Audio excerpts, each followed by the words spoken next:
आप सभी का स्वागत है।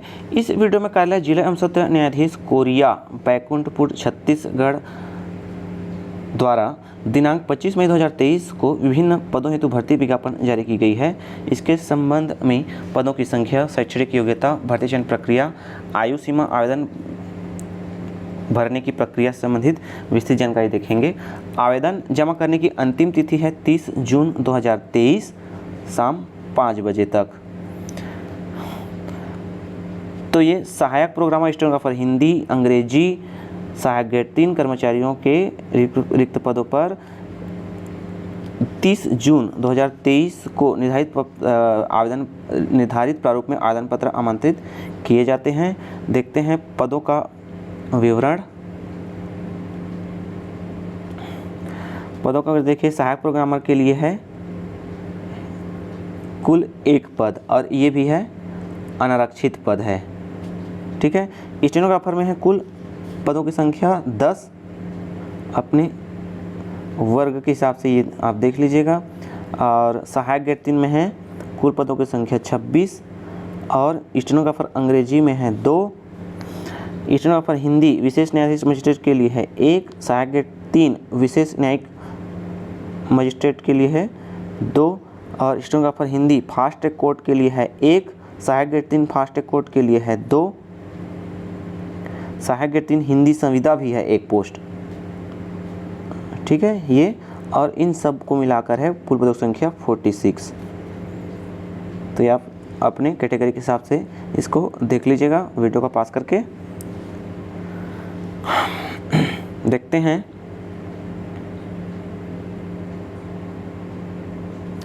आरक्षित वर्ग के लिए केवल छत्तीसगढ़ के मूल निवासी को ही इसमें शामिल किया जाएगा और अन्य राज्य के आरक्षित वर्ग के प्राप्त आवेदन पत्र अनारक्षित वर्ग के अंतर्गत विचार किए जाएंगे। ठीक है। संविदा और महिला अभ्यर्थियों के लिए केवल स्थानीय निवासी महिलाओं के लिए ही मान्य होंगे, मतलब छत्तीसगढ़ के निवासी।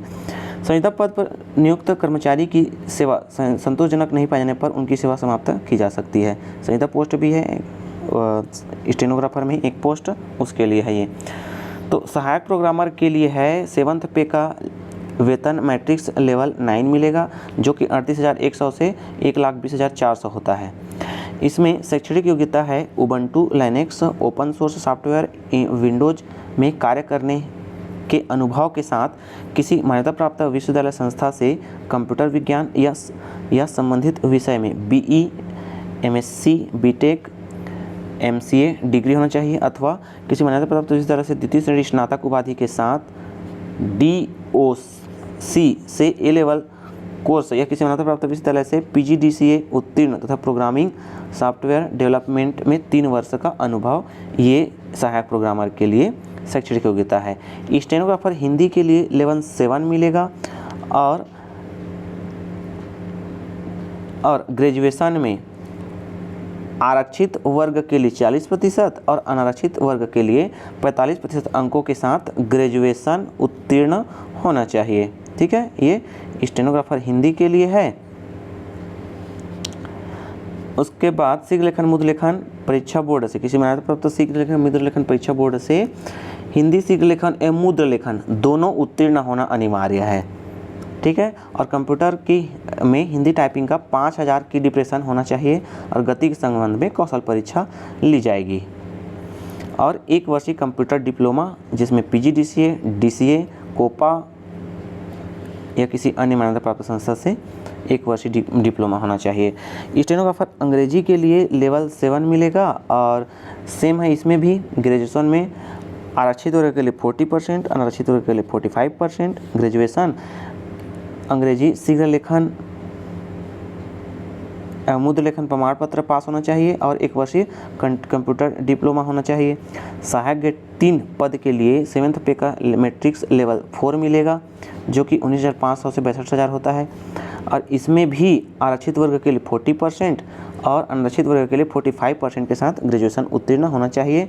1 वर्षीय कंप्यूटर डिप्लोमा होना चाहिए और गति के संबंध में कौशल परीक्षा ली जाएगी। ठीक है, और 1 वर्षीय कंप्यूटर डिप्लोमा होना चाहिए। स्टेनोग्राफर हिंदी संविदा के लिए मासिक संविदा वेतन 10,000 मिलेगा। ठीक है, बाकी सब सेम ही है, जैसे हिंदी के लिए जो है सेम ही है। ठीक है, तो आप ये देख लीजिएगा।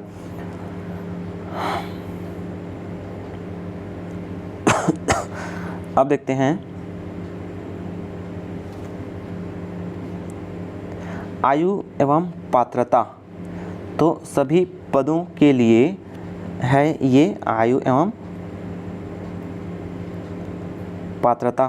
तो न्यूनतम देखिए, न्यूनतम 18 वर्ष और अधिकतम 35 वर्ष। लेकिन छत्तीसगढ़ के स्थायी निवासियों को क्या है, छूट मिलेगी, 5 वर्ष की अतिरिक्त छूट मिलेगी। देखिए, आयदा किसी शासकीय तथा शासकीय संस्था में कार्य से पदच्युत न किया गया हो, पदच्युत किया गया है तो वो क्या है, पात्र नहीं होंगे। ठीक है, उच्चतर आयु सीमा में छूट, ये आप देख लीजिएगा, है ना। वीडियो को रोक कर देख सकते हैं। विधवा परित्यक्ता तलाकशुदा को शारीरिक रूप से अक्षम को 10 वर्ष की छूट दी जाएगी। आप ये सामान्य निर्देश ही हैं, आप देख लीजिएगा वीडियो को रोककर। आवेदन प्रस्तुत करने की प्रक्रिया देखते हैं, है ना। विज्ञापन के साथ संलग्न प्रारूप आवेदन पत्र लीगल साइज पेपर में, लीगल साइज में ध्यान रखिएगा, आवेदन पत्र लीगल साइज पेपर में पूर्णतः साफ सुथरा भरे हुए बंद लिफाफे में, जिसके ऊपर आवेदित पद का नाम मोटे अक्षरों में उल्लेखित हो, आवेदित पद का नाम मोटे अक्षरों में उल्लेखित हो। कार्यालय जिला में सत्र न्यायाधीश कोरिया बैकुंठपुर, पिन नंबर है 497335 में दिनांक 30 जून 2023 की संध्या 5:30 बजे तक पंजी की डाक अथवा स्पीड पोस्ट के माध्यम से स्वीकार किया जाएगा। लीगल पेपर के अतिरिक्त अन्य पेपर पर भर कर प्रेषित आवेदन पत्र पर विचार नहीं किया जाएगा। ध्यान रखिएगा, मोस्ट इम्पॉर्टेंट, स्पष्ट लिखा हुआ है, डाक द्वारा प्रेषित करना है ना। इस पंजी की डाक अथवा स्पीड पोस्ट से, सामान्य पोस्ट से करेंगे तो रद्द माना जाता है, रद्द कर दिया जाता है। ध्यान रखिएगा, स्पष्ट लिखा हुआ है, लीगल पेपर के अतिरिक्त अन्य पेपर पर भरकर प्रेषित आवेदन पत्र पर विचार नहीं किया जाएगा। और 30 जून के बाद प्राप्त आवेदन पत्रों पर भी विचार नहीं किया जाएगा। व्यक्तिगत रूप से कार्यालय में प्रस्तुत आवेदन पत्र भी स्वीकार नहीं किया जाएगा, विशेष रूप से ध्यान रखना है। ठीक है, अब बाकी सभी दस्तावेजों को आप उसमें संलग्न करना अनिवार्य है। और ठीक है, स्वप्रमाणित छायाप्रतियाँ सभी दस्तावेजों की, सभी डॉक्यूमेंट्स की, और सभी पदों के लिए पृथक पृथक आवेदन प्रस्तुत करना अनिवार्य है। देखते हैं अब चयन विधि और प्रक्रिया। तो सभी पदों के लिए, ठीक है, प्रथम चरण लिखित परीक्षा होगी। लिखित परीक्षा, आवेदकों की संख्या अधिक होने पर नियोक्ता के विवेकाधीन एक लिखित स्वतंत्र प्रतियोगिता परीक्षा आयोजित की जाएगी, जिसमें 50 अंकों का एक प्रश्न पत्र होगा, जिसके सभी 50 प्रश्न वस्तुनिष्ठ प्रकार के होंगे, जिसमें प्रत्येक प्रश्न का एक अंक होगा। प्रत्येक प्रश्न के उत्तर के 4 विकल्प दिए जाएंगे, जिसमें सही उत्तर पर सही का निशान नीले या काले बॉल पेन से अंकित करना होगा। ठीक है, तो ये लिखित परीक्षा होगी। अभ्यर्थी द्वारा मात्र एक विकल्प पर ही सही का चिन्ह करना होगा। सही चिन्ह को क्रॉस लगाकर पुनः दूसरा करने पर, सही निशान लगाने पर, सही उत्तर होने पर भी गलत उत्तर माना जाएगा। मतलब एक बार ही टिक करेंगे, उसके बाद उसको काट करके सही करने की कोशिश करेंगे तो उसको गलत ही माना जाएगा। अभ्यर्थी द्वारा सही चिन्ह लगा के अलावा अन्य किसी प्रकार पर अंकित करने पर भी सही उत्तर को गलत माना जाएगा। उक्त वस्तुनिष्ठ प्रश्न सामान्य मानसिक योग्यता, सामान्य ज्ञान, सामान्य गणित एवं समसामयिक विषयों के अंतर्गत होंगे। उक्त परीक्षा की अवधि केवल 1 घंटे की होगी। उक्त लिखित परीक्षा के मेरिट के आधार पर एक पद पर 15 के अनुपात में आवेदकों को चयन परीक्षा के लिए अगले चरण हेतु बुलाया जाएगा। ठीक है ना। लिखित परीक्षा के मेरिट के आधार पर 1:15 में अगले चरण के लिए बुलाया जाएगा। उपरोक्त सभी पदों हेतु एक ही लिखित परीक्षा आयोजित की जाएगी। आप यदि एक से अधिक पदों हेतु आवेदन करते हैं तो भी एक ही लिखित परीक्षा आयोजित की जाएगी उक्त सभी पदों के लिए। कौशल परीक्षा देखिए, स्टेनोग्राफर हिंदी, अंग्रेजी, सहायक ग्रेड 3, स्टेनोग्राफर हिंदी संविदा सभी के लिए है ये। कौशल परीक्षा 250 अंकों की होगी। उम्मीदवार को 100 शब्द प्रति मिनट की गति से 5 मिनट का अंग्रेजी सूत्र लिख दिया जाएगा, जिससे परीक्षा के निर्धारित समय 45 मिनट की समयावधि में शुद्धता से कंप्यूटर पर Ubuntu open source operating system के लिब्रे ऑफिस में टाइप करना होगा। प्रत्येक त्रुटि के लिए 1/5 अंक काटा जाएगा, जो कि हेडिंग, बोल्ड, पैराग्राफ सेटिंग एवं टाइपिंग की प्रत्येक अशुद्धि के लिए होगा, है ना। तो आप Ubuntu open source operating system में थोड़ा प्रैक्टिस कर लीजिएगा, ज़्यादा फर्क नहीं होता है, फिर भी एक बार प्रैक्टिस करके एग्ज़ाम में बैठेंगे तो आपको ज़्यादा कॉन्फिडेंस रहेगा।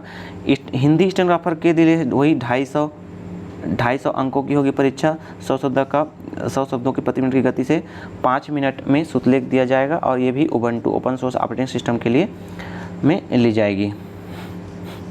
सहायक ग्रेड 3 के लिए कौशल परीक्षा 125 अंकों की होगी। उम्मीदवारों को 250 शब्दों के गद्यांश को 10 मिनट में समयावधि में शुद्धता से कंप्यूटर पर Ubuntu open source operating system के लिब्रे ऑफिस पर टाइप करना होगा, और प्रत्येक त्रुटि के लिए 1/5 अंक काटा जाएगा, जो कि हेडिंग, बोल्ड, पैराग्राफ सेटिंग और टाइपिंग के प्रत्येक अशुद्धि के लिए होगी। कौशल परीक्षा के सभी वर्ग अभ्यर्थियों को न्यूनतम 33% अंक प्राप्त करना अनिवार्य होगा, नहीं तो उनको क्या है, उनको बाहर कर दिया जाएगा इस चयन सूची से। मेरिट सूची, कौशल परीक्षा में प्राप्त अंकों के आधार पर ही वर्गवार मेरिट सूची तैयार की जाएगी। चयन हो तो अभ्यर्थी वरीयता सूची के में समान अंक प्राप्त होने की स्थिति में जन्मतिथि के आधार पर वरीयता तय की जाएगी। जिस अभ्यर्थी की जन्मतिथि पहले होगी उसको प्राथमिकता दी जाएगी। ठीक है, तो कौशल परीक्षा में प्राप्त अंकों के आधार पर ही वर्गवार मेरिट सूची तैयार की जाएगी। चयन उपरांत चयन सूची एवं प्रतिशत सूची के विशेष न्यायाधीश एट्रोसिटीज एवं फास्ट कोर्ट हेतु पृथक सूची जारी किया जाएगा। सहायक प्रोग्रामर पद के लिए लिखित परीक्षा, तकनीकी ज्ञान संबंधी प्रतियोगी परीक्षा आयोजित की जाएगी। 100 अंकों के 100 प्रश्न पूछे जाएंगे और सब में 1-1 अंक रहेगा और सही का निशान लगाना होगा।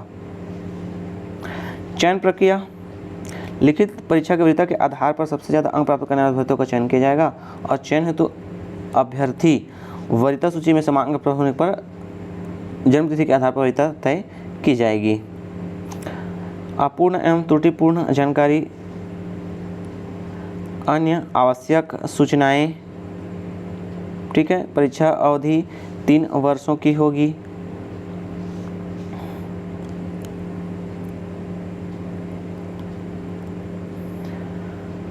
बाकी सामान्य निर्देश हैं। ये पात्र अभ्यर्थियों की सूची नोटिस बोर्ड पर छपा करी जाएगी तथा कार्यालय के वेबसाइट पर भी अपलोड किया जाएगा। तत्पश्चात किसी भी दाव आपत्ति पर विचार नहीं किया जाएगा, उसी दिन ये दाव आपत्ति करना रहेगा। परीक्षा के लिए अभ्यर्थियों को स्वयं के व्यय पर उपस्थित होना, यात्रा व्यय नहीं देगा। पात्र अभ्यर्थियों को वस्तुनिष्ठ कौशल परीक्षा हेतु प्रवेश पत्र कार्यालय की वेबसाइट के अलावा किसी भी माध्यम से नहीं भेजा जाएगा, ध्यान रखिएगा। अतः अभ्यर्थियों को चाहिए कि वे कार्यालय की वेबसाइट पर सतत अवलोकन करते रहेंगे। ठीक है,